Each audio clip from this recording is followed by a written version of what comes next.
मी 31st गोव्याला चालले. काय तू 31 तारखेला गोव्याला चाललीस? कुठं आहे गं आई, माझ्या वर्गातल्या सगळ्या मुली 31st गोव्याला चालले तर मी पण जाते. अगं तुला नवीन वर्ष साजरा करायला गोव्याला जायची काय गरज आहे? घरी होईना चला.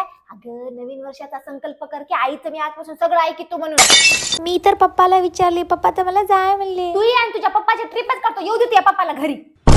अगं गुन्हा सपात की घरी आजकाल काय बी व्हायले. जाता जाता धडक लागली तिथं पाण्यामध्ये वाहून गेलीस तर तिथं गोव्याला म्हणा बाया एवढ्यालाच बंट्या घालतात म्हणून. आई, त्याला बिकनी म्हणतात.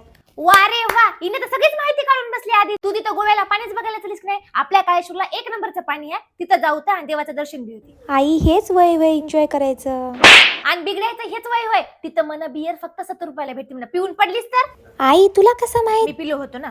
हा, आणि टीव्ही मध्ये का बातम्या दाखवण्यात काय सगळी माहिती देतात टीव्ही मध्ये. अगं आम्ही तुमच्या वयाच्या होते तेव्हा आमचे बाप घराच्या बाहेर पाऊल टाकू देत गेले नाही. तुमचा लय लाड व्हायला आजकाल तुम्ही गोव्याच्या गोष्टी करायला. आई, तू काही म्हणलीस तरी मी जाते. मला पूर्ण हक्क आहे माझी लाईफ एन्जॉय करायचा. छाती मी दुखाले, मला कस तरी व्हायला. हार्ट अटॅक येते वाटलं. जाय गावातल्या डोरे आई, मी जाईना गोव्याला. आई, जाईना.